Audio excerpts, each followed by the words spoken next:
지난주일부터 우리는 지난 수요일까지 3박 4일의 시간 속에서 하나님의 은혜로 정목리에 임한 하나님의 나라 국내 단기 선교를 은혜 가운데 잘 마쳤습니다. 저를 포함해서 장로님, 중간에 방문하신 장로님까지 포함해서 총 45분의 선교 참여자들이 계십니다. 그리고 선교팀을 위하여 중보기도해 주신 분들, 또 많은 힘센 청년 여러분들에게 다시 한번 진심으로 감사를 드립니다. 이번 선교는 연신교회만이 아니고 함께 동역했었던 우리 정목교회 또 귀한 동역을 이루었습니다. 말씀드린 것처럼 정목교회 목사님께서 우리 청년들 너무 이렇게 표현하셨습니다. 야무지게 일을 잘한대요. 정말 야무지게 일을 잘했고요. 그래서 칭찬받으니 저 역시 너무 기분이 좋았습니다. 여러분들 자녀를 낳다 보면은 낳고 기르시면은 경험하는 게 뭐냐면 자녀를 누군가 칭찬하면 기분이 정말 좋거든요. 좀 그런 마음이 들었어요. 여러분들이 칭찬받으니까 제가 너무나도 뿌듯하고 참 행복했습니다. 우리가 준비했던 거의 대부분의 사역들이 잘 진행됐습니다. 비가 와서 딱 한 가지만 못했습니다. 거기 교회 종탑에 페인트 칠을 못한 것을 제외하고는 모든 사역이 다 계획한 대로 잘 이루어졌습니다. 여러분 보신 것처럼 마지막 피날레로 저 문화 공연까지 한치 오차 없이 잘 진행이 되었고요. 요즘 워낙 영상 시스템이 잘 발달돼서 정목교회도 유튜브로 송출할 수 있는 어떤 프로그램과 또 기계들이 구비가 되어 있었습니다. 그래서 여러분들 보신 분들이 많이 계신 것 같더라고요. 그러니까 저희들이 유튜브를 통해서 음악회를 송출을 했었고 또 그 가운데 함께 좋은 피드백들이 있었습니다. 제가 설교 시간에 출발하기 전에 여러분들에게 말씀드렸잖아요. 우리가 돌아오게 되면 반드시 이 고백을 할 것이다. 이 모든 일을 다 하나님이 행하셨습니다 라는. 근데 모든 것을 마치고 나서 그 고백이 다시 나올 수밖에 없었습니다. 그 모든 것을 다 하나님께서 하셨습니다. 여러분들 이 고백의 은혜를 다시 한번 8월 18일에 있게 될 보고 예배 때 나누도록 하겠습니다. 여러분들 그 시간 함께 좀 고대하셨으면 좋겠고, 그런 가운데서 9월 이제 두 번째 주일에 있게 되는 우리 청년 부흥 집회도 많이 기대하셨으면 좋겠어요. 제가 여러분들 이런 이야기 거의 하지 않지만 반드시 다 참여하셨으면 좋겠어요. 제가 예전에 섬겼던 교회 목사님께서 자주 하셨던 말씀이 한 가지가 있었어요. 그게 뭐냐면 한 번의 집회가 우리의 인생을 바꾼다라는 건데, 저는 그 집회가 우리 삶의 방향을 정말 바꿀 수 있는, 세울 수 있는 정말 절호의 기회라고 생각을 합니다. 정말 좋은 목사님을 어렵게 모셨기 때문에 여러분들 꼭 그 자리에 참여해 주셔서 그 은혜를 많이 누릴 수 있기를 간절히 축복을 드립니다. 오늘 우리가 함께 읽은 본문은 죄수의 신분인 바울이 이제 로마의 황제인 가이사르를 향하여 나가는 그 로마행을 다뤄주고 있는 본문입니다. 우리가 2차 선교 여행을 바로 직전 지난주에 살펴봤습니다. 사도행전 18장의 고린도의 이야기를 보다가 갑자기 이제 3차 선교 여행도 뛰어넘고 로마행 그 길을 가는 한 성경 9장이 뛰어넘어가는 것이죠. 그래서 엄청난 세월 시간의 흐름이 있고 결국 바울이 궁극적으로 추구하려고 했었던 로마로 가는 여정이 이제 사도행전 마지막에 기록이 되어 있습니다. 왜 바울이 로마로 가려고 했었을까요? 로마로 가려고 하는 궁극적인 이유가 무엇일까요? 로마는 당시 최고의 패권 국가였습니다. 모든 권력의 중심이 있었고 문화의 중심지였습니다. 그래서 바울이 죄수의 신분이었는데 내가 그곳에 가서 그래도 죄수의 신분이지만 가오같이 내가 로마에서 좀 재판받겠다 이런 심정으로 갔느냐? 그것이 아닙니다.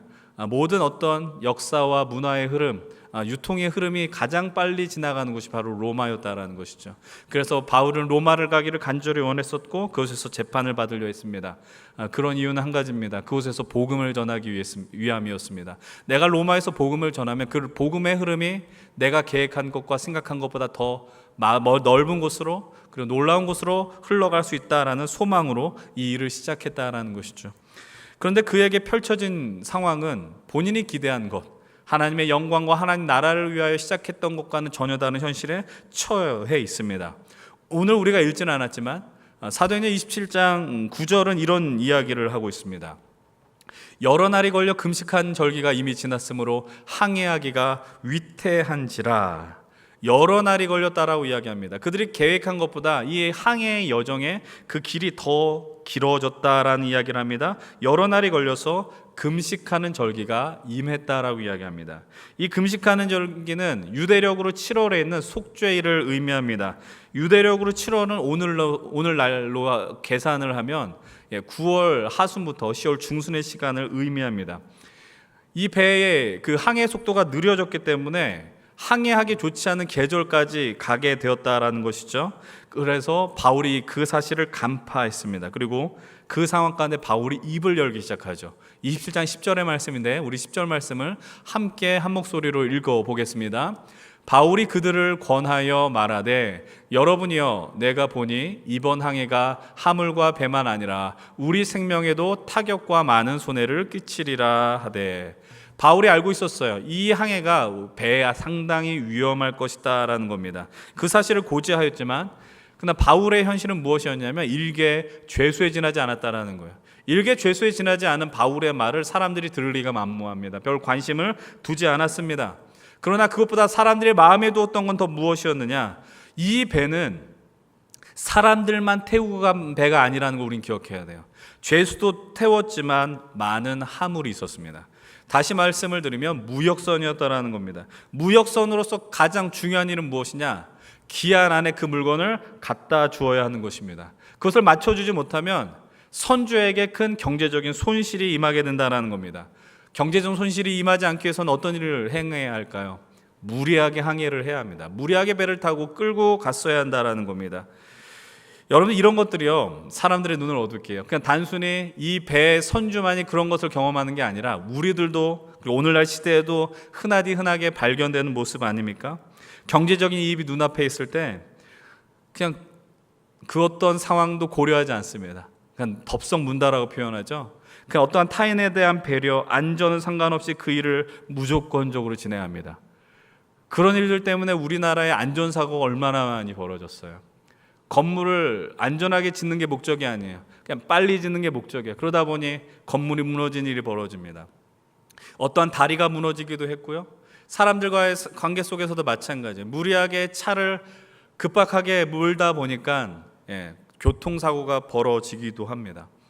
지금 이 말이 오늘 말씀의 주된 메시지는 아니지만 우리는 늘 이런 것에 주의해야 됩니다. 오늘 우리 삶 속에 중요한 어떠한 포인트, 목적이 무엇이냐, 우리가 어떤 태도로 세상을 살아가야 되느냐. 당장 눈앞에 보이는 이익을 여러분 너무 추구하다 보면 반드시 도구로 돌아오게 되어 있어요.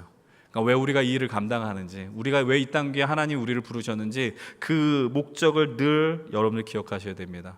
하나님께서 우리를 그냥 어떠한 이익과 명예에 흔들리며 살아가도록 만드신 게 아니라는 거예요. 하나님의 시간이 있음을 기억하셔야 됩니다. 하나님의 계획이 있음을 여러분들 기억하셔야 돼요. 우리는 그분의 비전에 따라 살아가야 하는 존재라는 것이죠. 어쨌든 움직이지 말아야 하는데 배가 운항하게 되죠. 결과는 어떻게 됐을까요? 너무 뻔합니다. 본문 14절과 15절은 이렇게 이야기를 합니다. 함께 읽어볼게요. 얼마 안 되어 섬 가운데로부터 유라굴로라는 광풍이 크게 일어나니 배가 밀려 바람을 맞춰 갈 수 없어 가는 대로 두고 쫓겨가다가, 유라굴로라는 바람이 불기 시작합니다. 근데 성경은 뭐라고 표현해요? 광풍이 불었다라고 이야기해요. 말 그대로 미친 바람이 불기 시작하는 겁니다. 도저히 감당할 수 없는 바람이 일어나는 것이죠. 선장이 배를 마음대로 조정할 수 있는 수준의 상황이 아니에요. 배를 조정한 선장과 선주가 손해를 무릅쓰고 뭐라고 이야기를 하느냐? 배 안에 있는 짐을 버리기 시작하는 거예요. 내가 이게 아까워서 기한에 맞춰 가야 되기 때문에 무리하게 배를 출발시켰는데 결국 어떤 일이 벌어지는 겁니까? 그 안에 있는 물건을 다 버리게 되었다라는 겁니다. 그런데 그것도 소용이 없게 됩니다. 그래서 이들의 상황을 아주 명확하게 보여주는 9절이 20절에 등장합니다. 우리 함께 20절 말씀 함께 읽어보겠습니다. 여러 날 동안 해도 별도 보이지 아니하고 큰 풍랑이 그대로 있음에 구원의 여망마저 없어졌다라고 이야기해요. 구원의 여망마저 없어졌다라는 거예요. 여러분, 인간에게 있어서 가장 큰 위험이 뭔지 아세요? 인간에게 있어서 가장 낙심하게 하는 게 무엇인지 아십니까? 소망할 수 없으면 낙심하게 되는 거예요. 소망이 없는 거, 내가 살아갈 그 빛이, 길이 보이지 않으면, 제가 봤을 때, 우리 남들이 봤을 때 저 사람 살 길이 있는데, 회생할 길이 있는데, 근데 그 사람은 스스로 일어날 힘이 없게 되는 거죠. 오늘 성경은 이야기하고 있어요. 구원의 여망마저 없어졌다는 거예요. 남은 소망마저 없어진다라는 거예요. 근데 이때 한 사람이 등장합니다.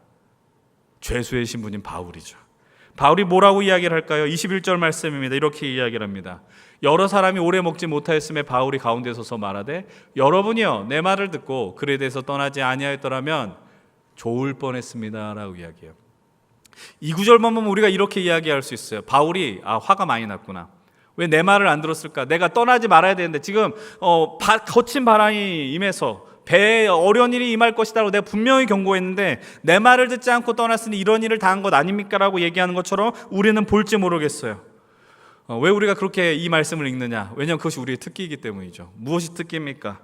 잘잘못을 따지는 겁니다. 어떤 상황이 벌어졌을 때 이게 문제야 저게 문제야 우리는 그것을 참 잘합니다. 근데 더 큰 문제는 무엇이냐면 대안 없이 비판만 하는 거죠. 그런 사람들을 요즘 뭐라고 표현합니까? 컴퓨터에 앉아서 악플을 다는 사람, 키보드 워리어라고 이야기를 하죠. 그런데 우리들은 달라야죠. 우리 믿는 자들은 달라야 됩니다. 성도들은 달라야 합니다. 그저 비판만 하고 손가락질하는 모습은 우리의 모습이 되어서는 안 돼요. 우리는 어떤 삶을 살아야 할까요? 그 모습은 오늘 바울의 모습을 통해 명확하게 발견할 수 있습니다. 길지만 우리 함께 좀 22절로부터 25절을 한번 같이 한번 읽어보면 좋겠어요. 함께 읽겠습니다. 시작. 내가 너희를 권하노니 이제는 안심하라. 너희 중 아무도 생명에는 아무런 손상이 없겠고 오직 배뿐이리라. 내가 속한 바 곧 내가 섬기는 하나님의 사자가 어젯밤에 내 곁에 서서 말하되 바울아 두려워하지 말라. 내가 가이사 앞에 서야 하겠고 또 하나님께서 너와 함께 항해하는 자를 다 내게 주셨다 하였으니 그러므로 여러분이여 안심하라. 나는 내게 말씀하신 그대로 되리라고 하나님을 믿노라. 아멘. 이 화면을 잠시 좀 띄워주십시오. 바울이 뭐라고 외칩니까? 이제는 안심하라라고 이야기를 합니다. 그리고 반드시 한 섬에 우리가 걸려 멈추게 될 것이다 라고 고백하죠. 여러분, 죄수의 신분이지만 바울이 이런 이야기를 할 수 있는 이유는 과연 무엇일까요? 아무런 대안도 제시하지 못하는 수많은 사람들이 있는데 지금 이 상황 속에서 죄수에 불과한 바울이 리더가 된 것입니다. 우리는 삶에서 가끔 그런 사람들 보지 않습니까? 저 사람 뒷배경이 뭐길래 저렇게 담대할까? 저 사람 갖고 있는 게 뭔데 저렇게 저런 말을 하고 있을까? 저렇게 자신감이 넘칠까? 이런 의심의 눈초리로 보는 분 있지 않았습니까? 여러분, 그렇다면 바울이 그렇게 담대하게 설 수 있었던 이유는 과연 무엇이었을까요? 다시 한번 이 말씀을 보십시오. 23절과 24절 이렇게 이야기를 하고 있어요. 함께 읽어봅니다. 내가 속한 바 곧 내가 섬기는 하나님의 사자가 어젯밤에 내 곁에 서서 말하되 바울아 두려워하지 말라. 내가 가이사 앞에 서야 하겠고 또 하나님께서 너와 함께 항해한 자를 다 내게 주셨다 하였으니. 이 말씀이 되게 익숙하게 들리시지 않습니까? 바울아 두려워하지 말아라. 여러분, 사도행전 지난주 읽었었던 18장 말씀에서도 고린도에서도 하나님은 동일하게 말씀하십니다. 바울아 두려워하지 말고 침묵하지 말며 말하라 라고 이야기를 합니다. 여러분, 갑자기 두려움 가운데 있었던 바울을 향해서 하나님 말씀하시는 거죠. 두려워하지 말아라. 오늘도 마찬가지입니다. 아무리 하나님을 믿는 바울일지라도, 하나님께 쓰임받고 하나님의 사명을 받고 나간 바울일지라도 그런 두려운 항해 가운데 어려움이 밀려올 거라는 것이죠. 그러나 바울은 하나님의 음성을 들어요. 확인해요. 그리고 그가 가야 할 길을 하나님의 사자를 통해서 확인하게 됩니다. 사랑하는 여러분들, 우리 이 말씀을 통해서 우리 성도들이 그리스도인들이 어떤 인생인지 우리는 확인하게 됩니다. 그것이 무엇일까요? 여러분, 우리는 바로 하나님으로부터 이 음성을 듣는 자들입니다. 두려워하지 말라. 안심하라. 성도는, 믿는 자들은 하나님의 이 말씀을 반드시 듣게 되어 있습니다. 여러분들이 이 예배 자리에 있는 이유는 무엇입니까? 여러분이 이 예배 자리에 있어서 하나님을 예배하고 하나님의 말씀 앞에 서 있을 수 있는 이유는 무엇일까요? 누군가 이 시간에 쉼을 누릴 것입니다. 치열한 한 주의 삶을 살면서 내 몸이 너무나도 피곤해서 나는 이 오후 시간에 나는 낮잠을 취할 것이다. 무엇이 여러분들을 그 선교의 자리로 인도했습니까? 여러분들이 쉬어야 하는 그 시간을 사용해서 무려 4일의 시간 동안 그 가평을 떠나 가평으로 향하여 하나님의 복음을 전할 수 있었습니까? 간단합니다. 우리는 우리의 삶의 순간마다 이 음성을 들었기 때문입니다. 두려워하지 말아라. 안심하라. 여러분들 가운데 내 삶이 공고하고 힘겹고 어려워서 이 자리에 있는 분들 계시겠지만, 그러나 분명한 것은요, 우리가 힘들어도 이 자리에 있는 이유는 하나님의 이 말씀을 들었기 때문임을 기억하십시오. 우리 삶 속에서 간증거리가 있다 하잖아요. 그 간증거리가 바로 이 음성을 듣는 것이다라는 거예요. 사랑하는 여러분들 기억하십시오. 우리가 믿음의 길을 간다라는 건 이 음성을 듣는 거예요. 사랑하는 내 딸아, 사랑하는 내 아들아, 두려워하지 말아라. 내가 너와 함께 함이니라. 그런데 한 가지 우리가 질문을 함께 할 수 있었으면 좋겠어요. 성도들의 삶이 두려워하지 말아라, 안심하라 라는 말만 듣는 인생들이라면 얼마나 허망할까라는 생각도 들어봅니다. 그것이 신앙의 전부라고 우리가 생각한다면 오해이죠. 그것은 우리의 믿음과 하나님을 믿는 것을 편협하게 만드는 것입니다. 지난주 그리고 오늘 우리 바울의 모습을 기억할 수 있었으면 좋겠어요. 바울은 탁월한 복음 전도자입니다. 하나님이 사용한 귀한 사도입니다. 그런데 그에게 하나님의 밤에 사자가 나타났다는 말의 의미는 지난주와 동일한 말씀이에요. 그도 두려워했다라는 것이죠. 불안해하는 존재라는 사실입니다. 그 누구도 우리는 이 마음을 피할 수 없습니다. 아무리 우리가 믿음이 좋은 것 같이 보일지라도, 담대한 것처럼 보일지라도 우리는 늘 두려움이 엄습해오고 불안감이 우리를 찾아온다라는 거예요. 그러나 그런 이에게 바울에게 하나님이 말씀을 주셨어요. 두려워하지 말라는 음성을 주셨어요. 근데 그것을 듣는 것에만 그쳤느냐? 그렇지 않아요. 22절의 말씀을 다시 보십시오. 뭐라고 이야기를 합니까? 내가 너희를 권하노니 이제는 안심하라. 25절도 같이 읽어보십시다. 25절 말씀 함께 읽어보겠습니다. 그러므로 여러분이여 안심하라. 나는 내게 말씀하신 그대로 되리라고 하나님을 믿노라. 여러분, 이 말씀을 통해 우리는 또 확인합니다. 우리들은 어떤 존재이냐라는 겁니다. 하나님의 음성을 듣습니다. 그리고 하나님의 듣는 그 음성을 듣는 자들은 이제 세상을 향해 외칠 수 있습니다. 세상이여 안심하라. 이렇게 외칠 수 있는 근거는 어디에서 비롯되느냐? 바로 살아계신 하나님이다라는 사실이에요. 하나님께서 우리를 향해 말씀을 주셨어요. 그리고 인도하셨어요. 그리고 신실하신 그분을 근거로 우리는 세상을 향하여 외칠 수 있습니다. 사랑하는 여러분들, 사랑하는 예배자 여러분들, 사랑하는 힘센 청년 여러분들, 안심하십시오.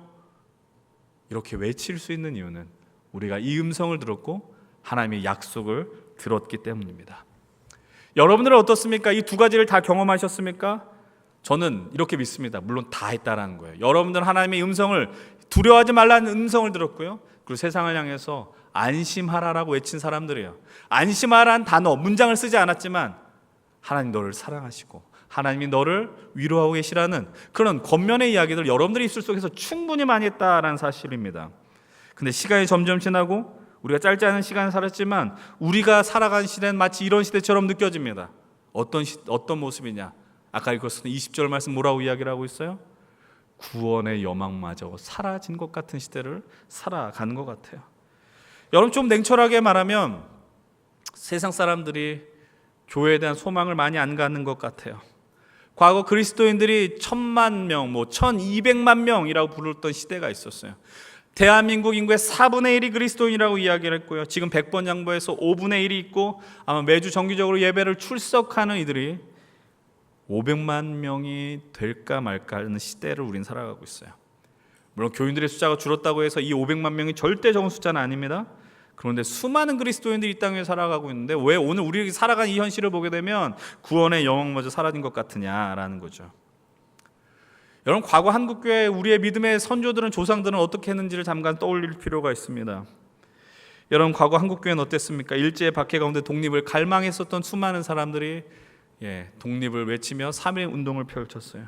그때 독립선언서에 서명했었던 33명의 15명이 개신교인이라는 걸 여러분 기억하실 것입니다. 당시 기독교인 숫자는 오늘날 숫자에 비교할 수 없을 만큼 작은 숫자였다라는 거예요. 그런데 그렇게 적었음에도 세상을 향하여 외쳤습니다. 사랑하는 대한민국 국민이여 안심하라라고 외쳤습니다. 한국전쟁의 모든 나라의 기운이 바닥으로 치닫고 있었을 때 한 믿음의 사람이 학교를 일으켜 세웠습니다. 가나안 농군학교를 세우고 국가의 회복을 일으키기 위해서 애쓴 한 분이 있었습니다. 김용기 장로님이라는 분입니다.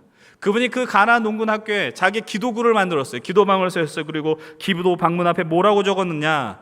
조국이여 안심하라. 조국이여 안심하라. 오늘 설교를 준비하면서 이 사진은 정말 오랜만에 봤어요. 근데 다시 한번 정말 오랜만에 보니까 막 다시 전율이 흐르더라고요.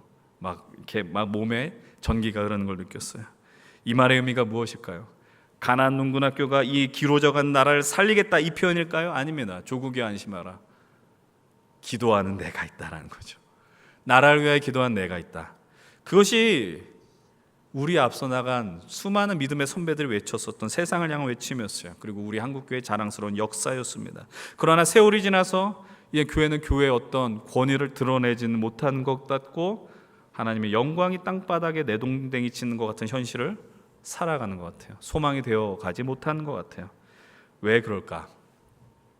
그것은 바로 우리가 안심하라고는 외쳤어요. 서로 안심하십시오, 안심하십시오. 그런데 우리끼리 외쳤다라는 거예요.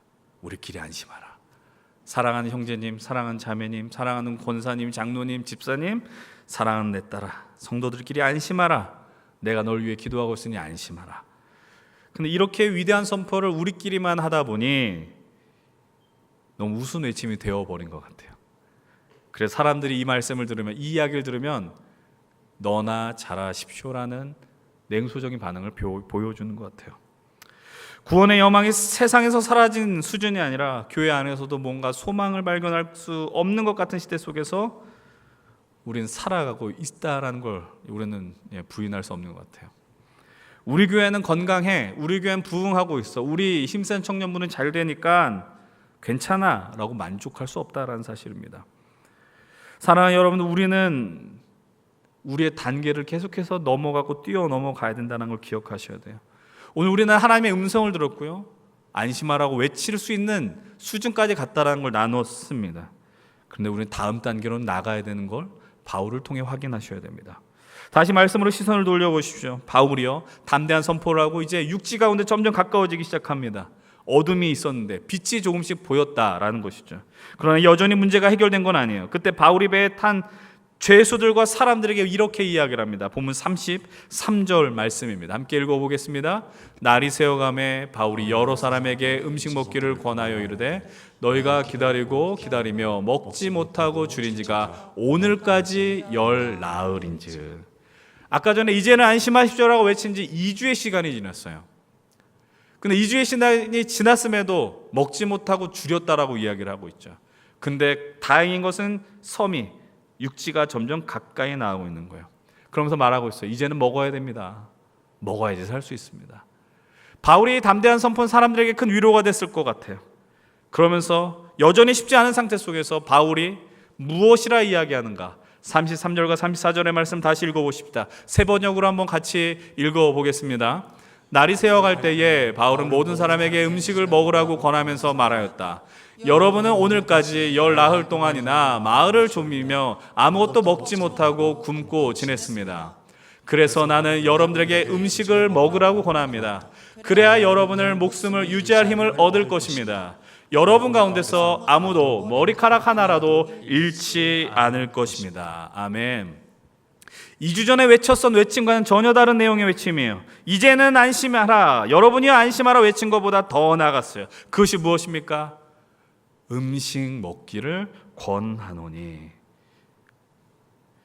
음식을 먹으라고 권하게 됩니다. 그래야지 이것은 여러분이 생존할 수 있는, 살아날 수 있는 힘의 방법이 된다라고 이야기를 하죠. 그러면서 35절, 36절 말씀 이렇게 이야기합니다.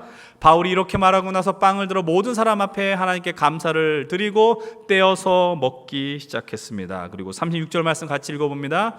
그러자 사람들은 모두 용기를 얻어서 음식을 먹었다. 음식이 있었지만 안 먹었다라는 거예요. 왜냐, 어차피 조금 있으면 죽으니까. 그런데 소망의 빛이 보이기 시작합니다. 살 길이 보이기 시작합니다. 그리고 바울이 말하는 거예요. 이걸 먹어야 우리는 살 수 있습니다. 그리고 그곳에서 하나님께 감사의 영광, 축사를 했다라고 이야기합니다. 오늘 우리식으로 표현하면 축사하는 것, 성찬의 자리로 그들을 초청했다라는 거예요. 사랑하는 여러분들, 이제 우리는 어떤 존재인가? 세 번째로 우리는 이 자리 속에서 발견하게 됩니다. 세상을 향해 우리는 안심하라라고 외치면서 무엇을 권하는 인생들이요? 음식을 먹으십시오라고 권하는 이들이 되어야 됩니다. 아니요, 권하는 것만이 아닙니다. 함께 음식을 먹어야 됩니다. 먹을 기력도 없어 보이는 인생을 향해서 삶의 의지가 없는 이들을 향해서 손을 내밀어야 됩니다. 예수 그리스도를 통해 살 힘이 있습니다. 예수 그리스도는 우리의 소망이 되시고 빛이 되어 주십니다. 그 말을 하며 함께 그 식탁의 자리로 그들을 초청해야 됩니다. 그 말에 함께 드셔야 되고요, 함께 우리는 구원받아야 됩니다. 그럼 한 가지 여러분들을 향해서 또 질문을 드리기를 원합니다. 그럼 여러분들 무엇을 먹기를 권해야 할까요? 우리는 세상에 있는 이들과 나와 함께하는 이들을 향해서 무엇을 함께 먹자고 이야기해야 할까요? 무엇을 먹어야지 생명을 누리게 될까요? 여러분, 우리는 지난 5월부터 단기 선교팀 모집을 시작했습니다. 그리고 5월 마지막 주부터 단기 선교팀 모임을 시작했고요. 그래서 함께 지어져가는 교회, 그리고 함께 지어져가는 선교를 갈망하며 함께 이 사역을 준비했습니다. 그리고 감사하게 지난 주일부터 수요일까지 3박 4일의 시간 정목교회에서의 사역을 잘 마무리했습니다. 참여하신 분들만이 아니라 저는 기도에 동참했던 분들과 영상을 통해 그 음악회에 동참하셨던 분들도 하나님의 도우심을 분명 선명하게 봤다라고 믿습니다. 하나님의 도우심이 우리를 사역의 자리로 인도했고요, 그리고 이 예배의 자리로 우리를 인도하였습니다. 말씀드린 것처럼 8월 셋째 주일에 우리는 그 은혜를 다시 한번 여러분들과 나누려고 합니다. 그런데 우리가 이렇게 함께 지어져간 선교를 감당할 수 있었던 이유는 무엇이었을까요? 우리를 향하여 위로하고 두려움 가운데 용기를 주셨고 궁극적으로 허락하신 하나님의 은혜를 우리들이 먼저 맛보았기 때문입니다. 다시 말씀드리면 우리들이 먼저 먹은 자들이에요. 하나님의 사랑을 먹었고 예수 그리스도의 살과 피를 먹었고, 그리고 만나의 추락으로 광야 이스라엘 백성을 하나님 먹이신 것처럼 하나님 오늘도 우리를 계속해서 먹여 주셨다라는 거예요. 먹은 자들은 감격해요. 하나님의 사랑을 누린 자는 감격하고 기쁨에 넘쳐 가평으로 가는 게 헌신이 아니라니까요. 헌신이 아니라 마땅히 해야 하는 우리의 믿음의 선택지였다라는 거예요. 우리는 그 땅으로 가서 함께 먹기를 권했습니다. 그래서 우리는 선교라 불렀고 전도라고 불렀고 이 땅의 그리스도인이 그렇게 살아야 한다는 것을 나누게 되었습니다. 여러분, 그렇다면 먹기를 권하는 삶이 선교라는 사역을 통해서만 가능한 것일까요? 꼭 그렇지는 않습니다. 제가 여러분의 삶을 다 알지 못합니다. 여러분들의 경제적인 형편과 여러분들의 능력과 여러분의 삶의 모습을 다 알지 못합니다. 그러나 분명한 것은 여러분들 모두 두려워하지 마십시오, 안심하라라는 주의 음성을 들었다라는 것이요, 복받은 인생이고요, 은혜 받은 인생이라는 겁니다. 근데 그 은혜 가운데 하나님께서 우리를 이 자리로 불러주셨을 때 여러분 기억하셔야 될 게 있어요. 뭐냐면 여러분들 각자 인생 속에서 하나님이 여러분들에게 특별히 더 주신 은혜와 복이 있다라는 거예요. 이 말에 동의하지 못하는 분들 있을 거라고 생각을 합니다. 저는 없는데요. 저는 지금 아무것도 가진 게 없고 앞이 보이지 않는데요. 그래서 죄송합니다. 그러나 제가 분명히 말씀드려요. 있을 것이다가 아니에요. 있어요. 여러분들이 남들에게는 없는 그 무언가가 더 있다라는 거예요. 그것이 물질일 수도 있고 재능일 수도 있고 성품일 수도 있고 여러 상황들로 표출될 수 있어요. 근데 왜 그것이 있느냐라는 거예요. 간단합니다. 하나님 우리를 사랑하셨기 때문입니다. 하나님 여러분을 사랑하셔서 무언가를 더 주셨습니다. 그러면 우리는 무엇을 해야 할까요? 먹이십시오. 흘려보내야 돼요. 먹기를 권해야 되는 거예요. 오늘 말씀에 빗대어 표현하면 여러분들이 누리는 복으로 누군가에게 그 먹는 것을 권하며 함께 은혜를 누려야 한다는 겁니다. 그럼 여러분들 반문하겠죠. 어떻게 하란 말씀입니까? 죄송한 말씀이지만 여러분들 집에 가셔서 아니면 목장 모임에서 조금 더 생각하셔야 됩니다. 생각하십시오. 하나님 내게 주신 것이 무엇이며 내가 그것을 어떻게 나눌 수 있을지를 더 생각하셔야 됩니다. 하나님 내게 주신 복이 무엇이냐, 하나님 내게 주신 허락하신 은혜가 무엇이냐, 사랑이 무엇이냐라는 걸 생각하십시오. 생각하지 않으면 우리 안에 불평분란이 일어난다니까요. 나 아무것도 없어. 아니라니까요. 정말 아무것도 없습니까? 그럼 제가 한 가지 가르쳐 드릴까요? 젊음이 있고 힘이 있고요, 시간이 있어요.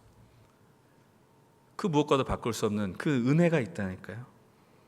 그런 가운데서 외칠 수 있기를 간절히 원합니다. 세상을 향해, 이웃을 향하여 안심하십시오. 우리가 그런 통로가 돼야 돼요. 세상에 사람들이 소망이 없어요. 그래서 모든 사람들이 어떤 거에 다 갈망하고 어떤 거에 다 신경을 쓰느냐? 하루에 모든 에너지를 쏟는 그 쾌락에 다 빠져 있다고요. 왜 그런지 아십니까? 앞날이 보이지 않기 때문이에요. 근데 우리는 다르잖아요. 그들을 향해서 하나님의 영광과 은혜를 말씀할 수 있는, 전할 수 있는 인생들이 되셔야 합니다. 이 말씀을 정리합니다. 여러분들, 우리들의 삶이란, 다시 한번 반복하죠, 하나님의 음성을 듣는 인생들인 줄로 믿습니다. 두려워하지 마십시오. 안심하십시오. 우리가 드리는 예배마다 우리가 무엇을 경험해야 할까요? 하나님이 말씀하시는 거예요. 너 지금 힘들고 어렵지? 근데 너 살 수 있어. 왜냐하면 내가 너와 함께하기 때문이야. 그 음성을 여러분들 다 누리십시오. 그리고 누리신 가운데 여러분들이 주어진 삶 속에서 담대하게 외치십시오. 안심하십시오. 가난 농문학교의 김용기 장로님의 기도를 기억하십시오. 조국이여 안심하라. 이렇게 기도할 수 있지 않을까요? 은평구여 안심하라. 연신내여 안심하라. 나의 가정이여 안심하라. 직장이여 안심하라. 하나님과 동행하는 나와 우리 교회가 있다. 힘센 청년 여러분들, 그 담대한 외침을 여러분들 입술 속에서 나누기 간절히 원합니다. 그리고 그 외침이 진실된 외침이 되기 위해서는 먹기를 권하십시오.